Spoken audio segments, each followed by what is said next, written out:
Irmãos, alguns avisos simples, rápidos, nossos avisos costumeiros. Estamos nesse formato,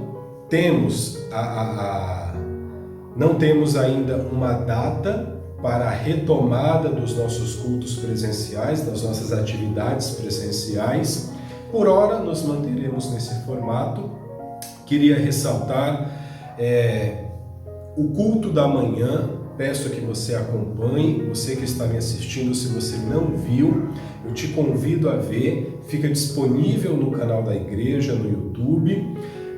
Você que está acompanhando aqui esse culto, eu louvo a Deus pela sua vida, peço que você não desanime, apesar do formato, às vezes não ser muito comum, principalmente para aqueles que gostam do formato presencial, mas não deixe de cultuar ao Senhor.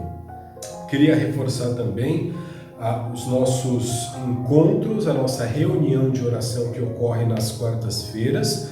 O link será disponibilizado no grupo da igreja. Sempre quarta-feira, ali de tardezinha, a gente já disponibiliza o link. Então eu te convido para entrar, acessar e juntamente com os seus irmãos, com os meus irmãos, cultuarmos ao Senhor num momento muito gostoso de estudo da Palavra de Deus e um momento de oração. Tá? E o último aviso que eu gostaria de reforçar. Nós estamos vivendo aí uma situação bastante delicada. Teve aí um evento muito grande no começo a respeito de doações, a respeito de contribuições, até para que a igreja faça e cumpra o seu papel auxiliando famílias que hoje estão mais necessitadas.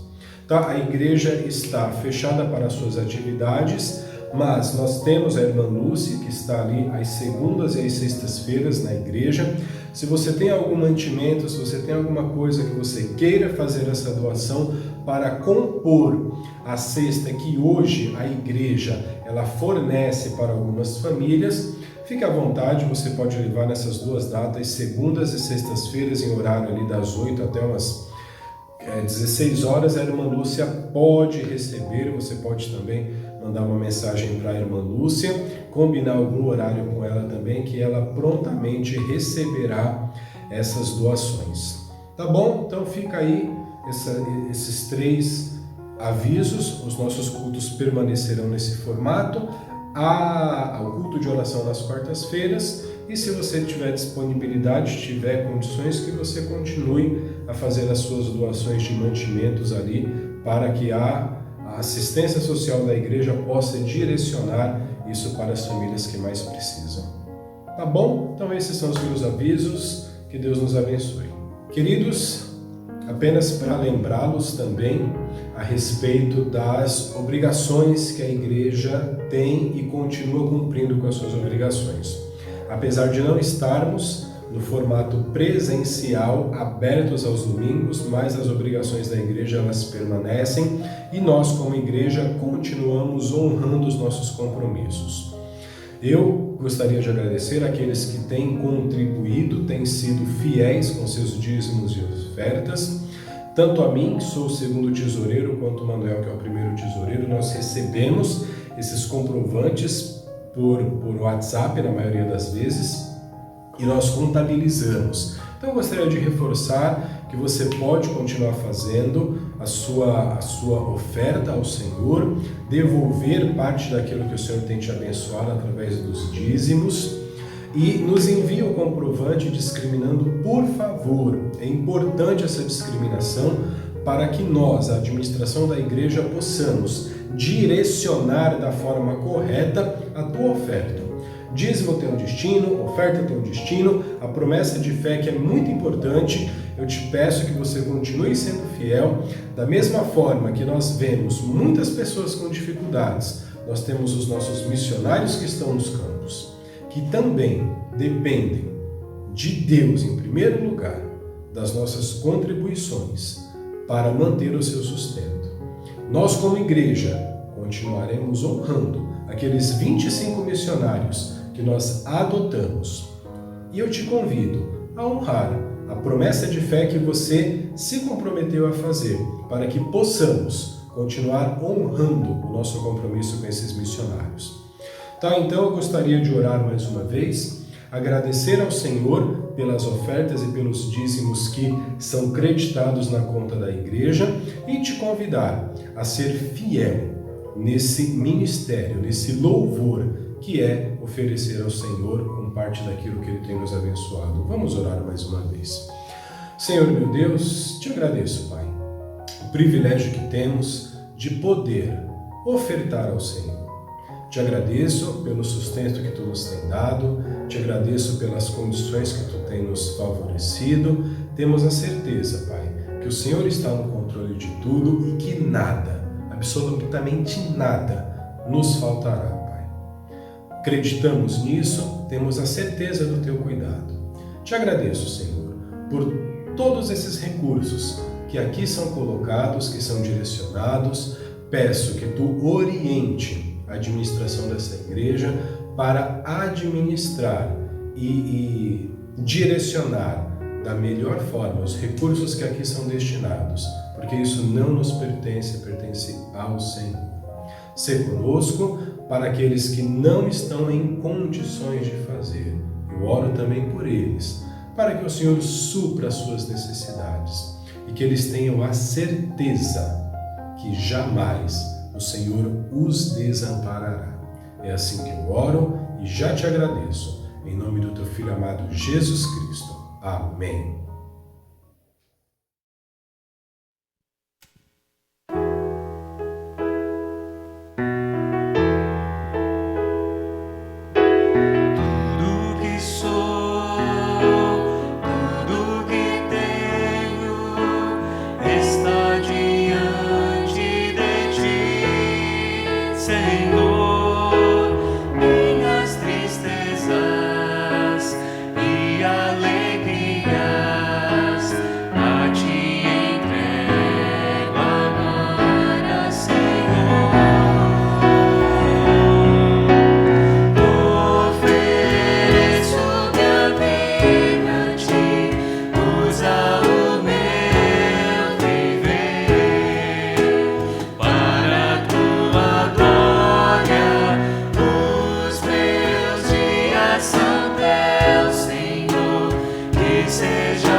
Olá, irmãos, um bom dia, que a graça e a paz do Senhor seja sobre a sua vida.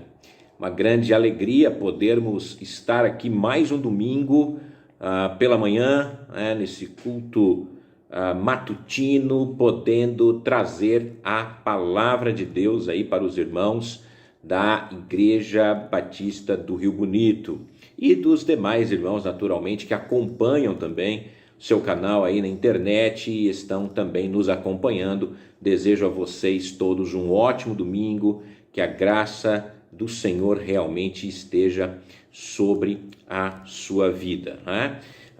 Sendo a vontade de Deus, então, no próximo domingo, também estarei ainda trazendo uma meditação para os irmãos, encerrando este tempo aí em que Deus proporcionou para que pudéssemos estar aí também trazendo essas palavras para os irmãos, enquanto vemos aí o pastor Alfredo em plena recuperação e felizes pela sua melhora, e louvamos a Deus pela vida do pastor desta igreja, louvamos a Deus pela responsabilidade da liderança desta igreja e pelo seu trabalho durante este tempo. Então fica aqui também, desde já, minha palavra de agradecimento, de gratidão, e agradecendo a confiança dos irmãos que nos proporcionaram também a oportunidade de, neste tempo, trazer junto para os irmãos, com os irmãos, né, as mensagens que temos trazido. Eu quero trazer hoje pela manhã uma meditação no Evangelho de João, capítulo 9. Em uma das meditações eu cheguei a citar algo sobre este texto e falei um pouco sobre o final do capítulo 8. João capítulo 9 tem no seu contexto a história do cego de nascença que é curado. E depois da sua cura, então, na verdade, o que acontece, este cego de nascença, ele é questionado, né? E até questionam se de fato era ele. Chamam os pais, mas eles tinham medo de ser expulsos da sinagoga e tudo mais, né? E acabam falando, olha, ele tem idade, perguntem para ele mesmo e tudo mais. Então o contexto é esse, mas no verso 35 do capítulo 9 de João, nós vamos ver Jesus encontrando este cego de nascença. E aí eu quero dividir este texto, esta parte final do texto, com a pergunta: visão espiritual ou cegueira espiritual? E hoje pretendo falar sobre a visão espiritual e no próximo domingo sobre a cegueira espiritual, trazendo uma conclusão sobre este texto também de João 9 e demonstrando como os homens, pelo fato de cegarem por causa da verdade do Evangelho, como eles continuam cegos, como eles se afastam da verdade do Evangelho. Ao passo que aquele que crê, aquele que realmente recebe o Senhor como seu Salvador, ele é transformado, ele é mudado, ele é moldado. Vamos fazer a leitura. Evangelho de João, capítulo 9, versículo 35 a 41. Eu estou com a versão da NAA, Evangelho de João, capítulo 9, 35 a 41, diz: Jesus ouviu que eles tinham expulsado o homem, e esse expulsado do homem é o cego, né? O que era cego de nascença. E ao encontrá-lo perguntou: você crê no Filho do Homem? E ele respondeu: quem é, Senhor, para que eu creia nele? E Jesus lhe disse: você já tem o visto, é aquele que está falando com você. Então ele afirmou: eu creio, Senhor, e o adorou. E Jesus continuou: eu vim a este mundo para juízo, a fim de que os que não veem vejam e os que veem se tornem cegos. Alguns dos fariseus que estavam perto dele perguntaram-lhe: por acaso também nós somos cegos? Jesus respondeu: se vocês fossem cegos, não teriam pecado algum, mas porque agora dizem nós vemos, o pecado de vocês permanece. Vamos orar? Pai querido, nós te louvamos e te adoramos pela tua santa e bendita palavra. Te louvamos porque podemos cultuá-lo, embora ainda com algumas limitações, mas temos a oportunidade de ouvir tua palavra, aprender da tua palavra. Deus, também sentimos a necessidade de nos reunirmos presencialmente, de estarmos juntos presencialmente, de estarmos em comunhão, porque isso é a essência da igreja, a comunidade, a comunhão.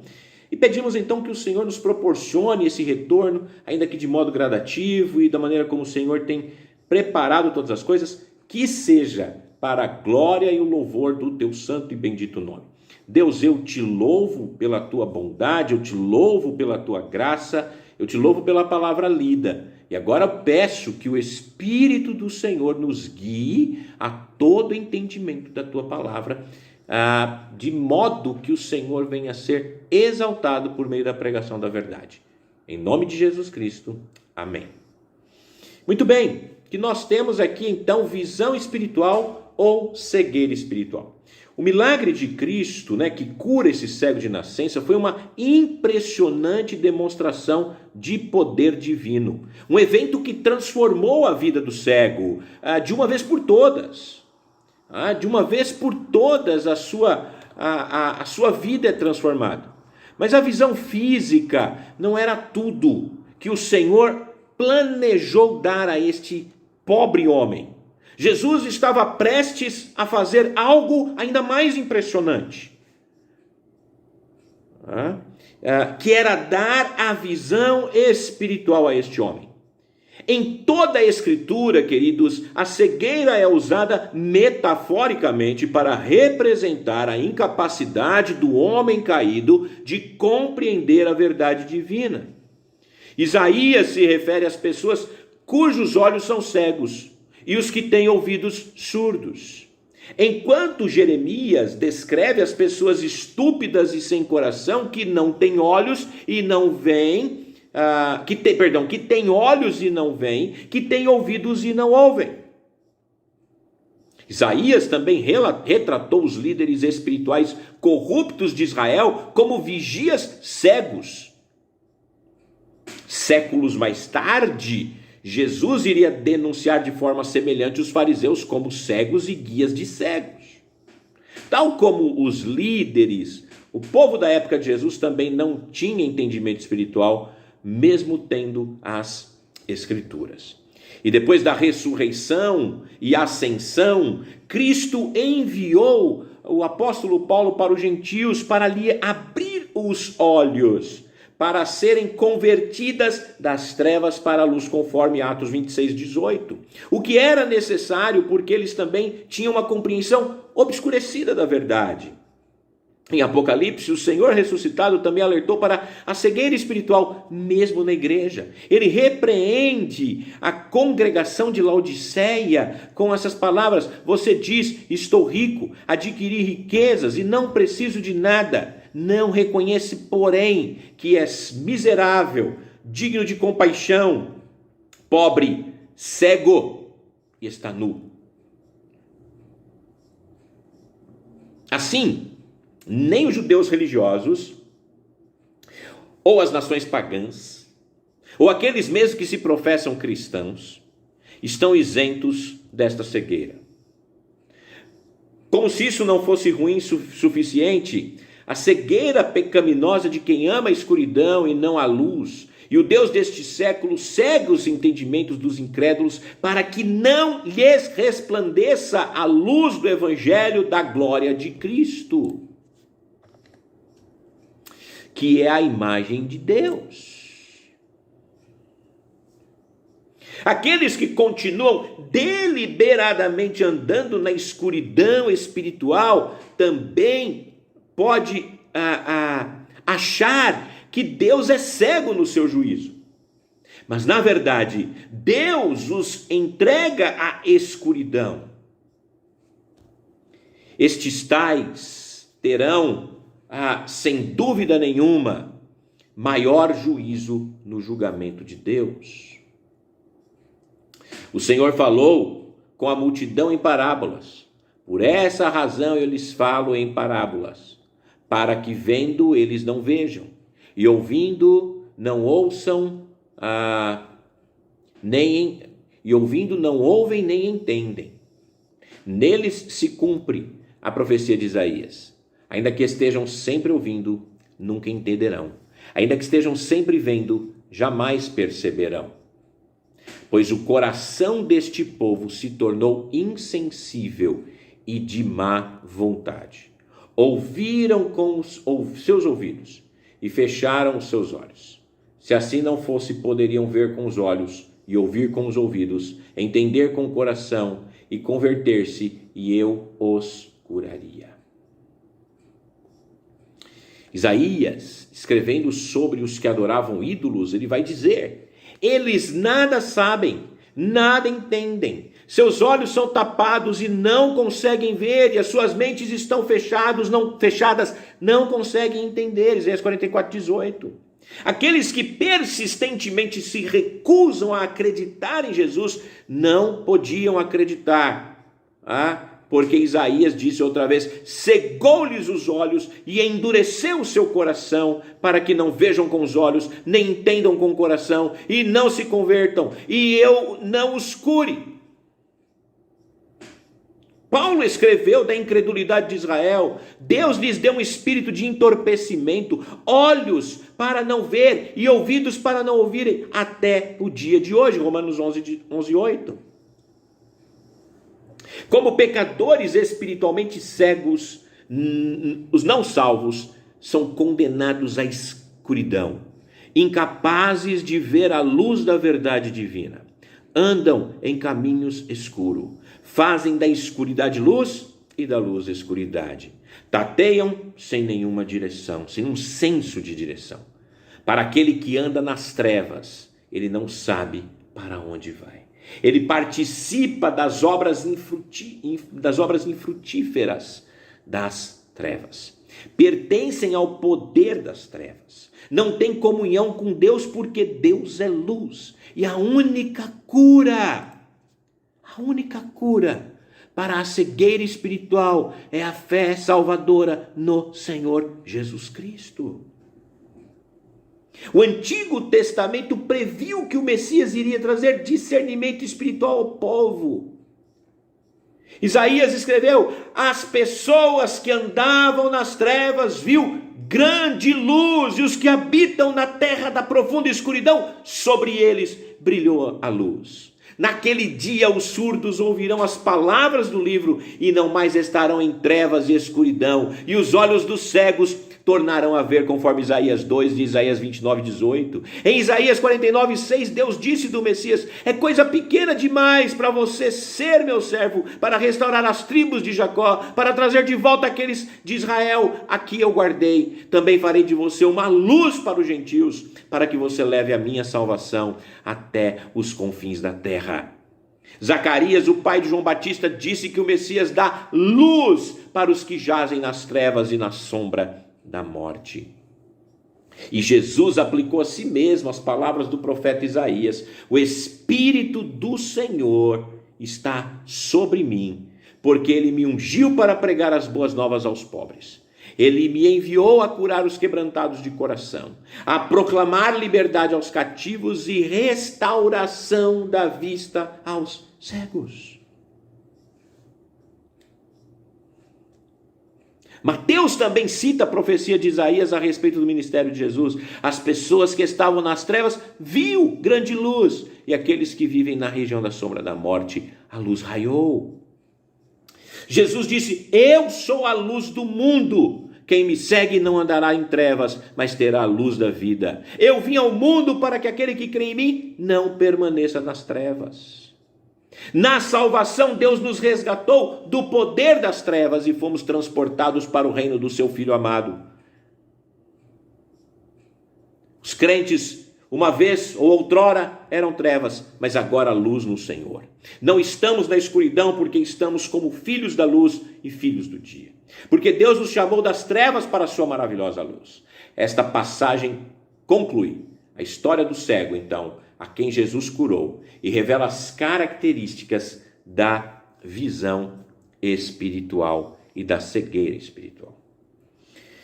E como disse, vamos pensar um pouquinho sobre a visão espiritual. Versículos 35 a 38, texto que já nós lemos, mas ele vai nos dizer: Jesus ouviu que eles tinham expulsado o homem, e ao encontrá-lo perguntou: você crê no Filho do Homem? Ele respondeu: quem é, Senhor, para que eu creia nele? Jesus lhe disse: você já o tem visto, é aquele que está falando com você. Então ele afirmou: creio, Senhor, eu creio, Senhor, e o adorou. O relato de João sobre este incidente revela as 4 características da visão espiritual. Ela requer iniciativa, ela requer resposta de fé, ela reconhece Cristo e ela termina em adoração. Vamos tentar, neste tempo que temos, falar sobre isso. Jesus ouviu, no verso 35, que o haviam expulsado, e ao encontrá-lo disse: você crê no Filho do Homem. Depois de ter curado o cego, no capítulo 9, versículo 7, Jesus desaparece dessa história. E em seguida eles tinham questionado o homem, né? Porque os vizinhos se surpreenderam ao ver ele. Os fariseus foram hostis com ele. Os pais o abandonou porque, olha, melhor abandoná-lo do que ser excomungado da sinagoga. E quando Jesus soube que ele tinha sido expulso da sinagoga, então Jesus reaparece para procurá-lo. Ou seja, houve uma iniciativa divina. Houve uma iniciativa divina. Tal como aconteceu para dar vida física a este homem, o Senhor tomou a iniciativa de abrir seus olhos espirituais. Embora rejeitado pelos líderes religiosos, o Redentor vai à sua procura. E assim Deus fez conosco, e assim Deus faz com você que nos ouve, que ainda não crê. Ele vai à sua procura. E se Deus não tomar a iniciativa da salvação, ninguém seria salvo, porque o pecador não pode encontrá-lo por sua conta própria. Não há um justo, não há nenhum sequer, não há ninguém que entenda, não há ninguém que busque a Deus. Todos se extraviaram e a uma se fizeram inúteis. Não há quem faça o bem, não há nenhum sequer. Jesus disse: ninguém pode vir a mim se o Pai que me enviou não o trouxer, e eu o ressuscitarei no último dia. Para os seus discípulos, Jesus disse: não me escolhestes a mim, mas eu vos escolhi a vós. Como o cego que não tem a capacidade de restaurar a sua própria visão, o homem morto e espiritualmente cego não pode ver ou viver por sua própria vontade ou poder. A salvação depende da iniciativa de Deus, seu poder e graça soberana. Então, depois de encontrar o que era cego, Jesus faz uma pergunta crucial: você acredita no Filho de Deus? Jesus enfatiza a necessidade de uma resposta ao usar o pronome você, além do verbo. A pergunta poderia ser traduzida: você crê no Filho do Homem? Não apenas como um fazedor de milagres, com o poder de Deus, mas você crê que Ele é o Messias, o Salvador, aquele que perdoa pecados. Assim o homem enfrentou a necessidade de colocar sua confiança no perdão e na salvação em Cristo como Senhor e Salvador. O Filho do Homem é messiânico, extraído de Daniel 7, de onde vem seu reino eterno e onde ele é profetizado. Então Deus toma a iniciativa, mas exige, como a gente vai ver, a resposta de fé, que é o segundo ponto. A visão espiritual é resposta de fé. O homem pergunta: quem é ele, Senhor, para que eu nele creia? A resposta desse homem revela o seu coração preparado por Deus para agora crer em Jesus. Agora eu vi o profeta enviado de Deus. Eu experimentei seu poder sobrenatural de cura milagrosa, mas ele não sabia ainda quem era o Messias. Mas ele estava convencido de que aquele homem, Jesus, a quem ele estava falando, sabia quem era o mensageiro de Deus. E confiou nele, de maneira implícita, para o guiar até o Messias. Guiar a quem ele devia acreditar. A sua confiança mostra que mesmo quando a salvação é iniciada de Deus, nunca ela é separada de uma resposta de fé. Nunca é separada de uma resposta de fé. Jesus disse no início de seu ministério público para os pecadores perdidos que eles precisavam se arrepender e crer no Evangelho. João escreveu no prólogo do seu Evangelho: todos os que receberam, aos que creem no seu nome, deu-lhes o poder de se tornarem filhos de Deus. O verso mais famoso do Novo Testamento promete que aquele que crê em Jesus não vai perecer, mas vai ter a vida eterna. E Jesus disse: e esta é a vontade daquele que me enviou, de que todo aquele que vê o Filho e crê nele tenha a vida eterna, e eu o ressuscitarei no último dia. Mais tarde, no mesmo discurso, Jesus solenemente disse: em verdade vos digo, aquele que crê em mim tem a vida eterna. O apóstolo João escreveu seu evangelho para que as pessoas creiam que Jesus é o Filho de Deus e para que, crendo, tenham vida em seu nome. Pedro disse a Cornélio e a todos os gentios: todo que crê recebe o perdão dos pecados pelo seu nome. O carcereiro de Filipos, perguntou a Paulo: senhores, que devemos fazer para ser salvo? Crê no Senhor Jesus e será salvo tu e tua casa. Paulo explica aos romanos que o evangelho é o poder de Deus para a salvação de todo aquele que crê.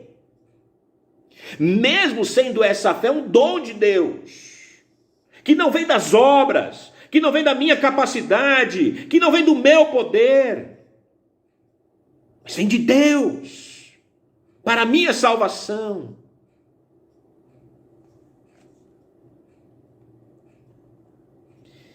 Então aquele homem, ele está ouvindo Jesus, e Jesus faz a pergunta, e a resposta dele: quem é ele para que eu creia? Você pode me levar a ele? Você pode me direcionar a ele? A quem eu devo crer? Porque eu quero crer.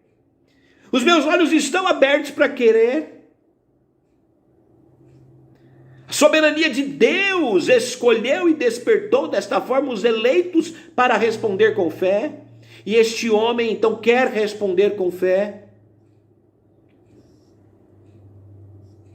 E então ele faz essa pergunta, e por fim a visão espiritual também reconhece a Cristo, terceiro lugar. Então Jesus disse: você já tem o visto, é aquele que está falando contigo, falando com você. Então o homem disse: eu creio, Senhor, eu creio.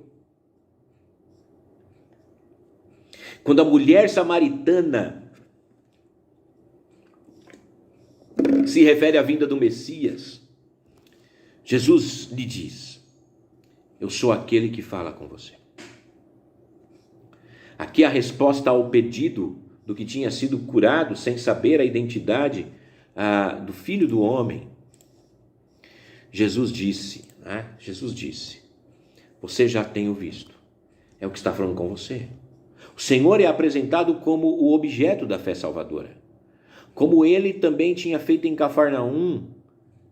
Esta é a obra de Deus, que creiais naquele que ele enviou. Quem crê no Filho tem a vida eterna. Então o homem, sem hesitar, sem nenhuma sombra de medo ou dúvida, ele responde: eu creio, Senhor.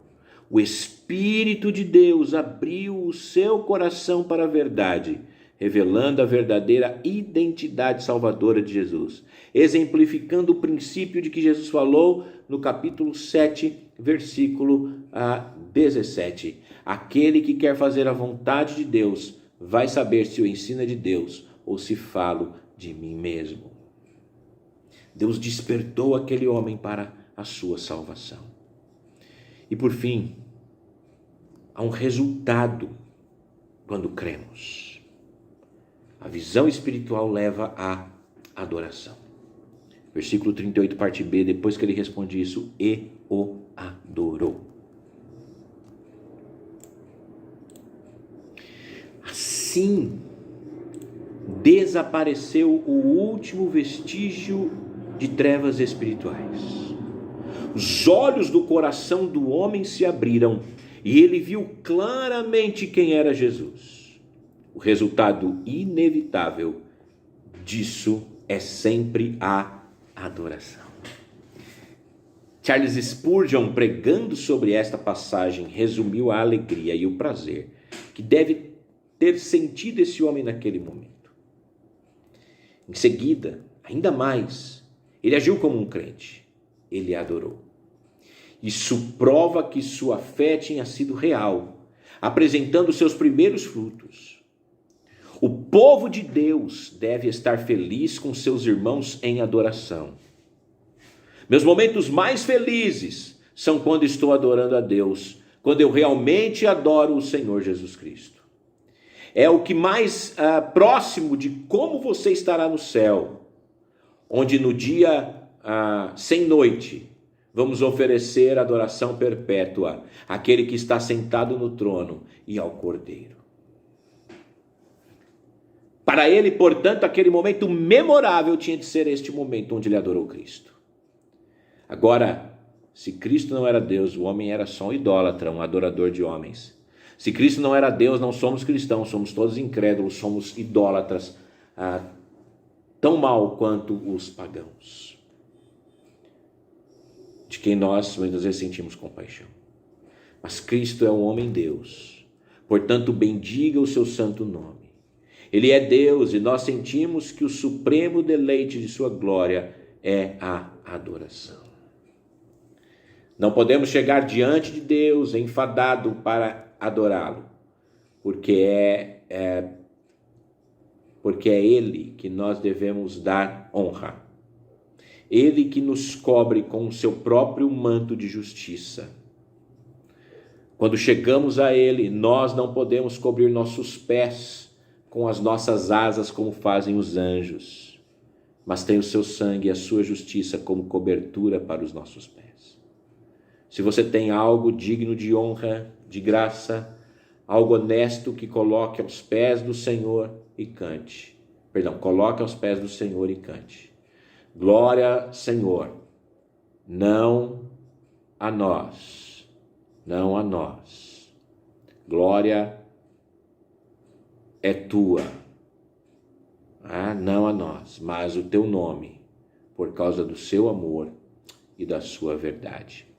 Toda honra, toda glória, todo louvor da salvação devem ser dados a Jesus. Tal qual este homem, eu e você que me ouve, éramos cegos. Um dia eu estava cego espiritualmente. Meus olhos, até uma certa idade, sempre foram bons. Agora eu preciso de óculos, né? Às vezes nem ele resolve. Mas eu nunca fui cego, não fisicamente. Mas espiritualmente um dia eu fui cego. Até que Cristo me revelou sua obra na cruz. E no momento em que eu pude ver a obra da cruz de Jesus, eu me rendi aos seus pés e pude adorá-lo, e pude exaltá-lo, e pude glorificá-lo, e pude entregar a minha vida aos seus pés.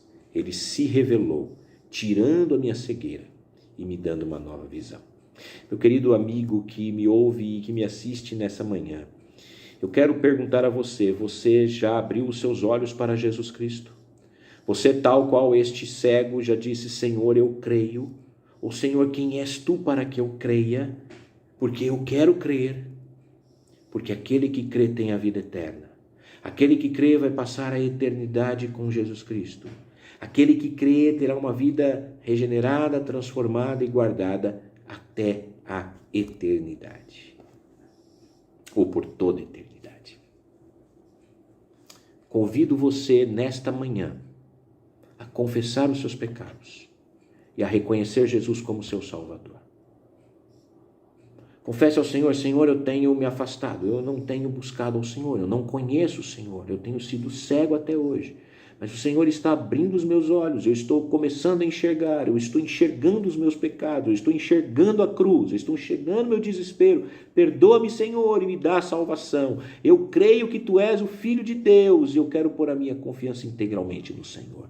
Faça isso, confesse Jesus, entregue sua vida a Jesus e você será salvo, e você será transformado, sua vida será completamente outra, você terá uma nova visão, uma nova história, uma nova vida, e você viverá assim para a glória eterna do nosso Deus e Senhor Jesus Cristo.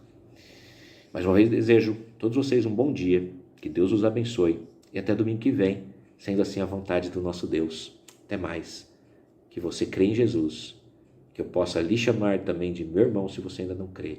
E se você já crê, continue firme, caminhando com o Senhor e anunciando este evangelho que traz luz a todos os cegos. Tchau, tchau. Deus abençoe.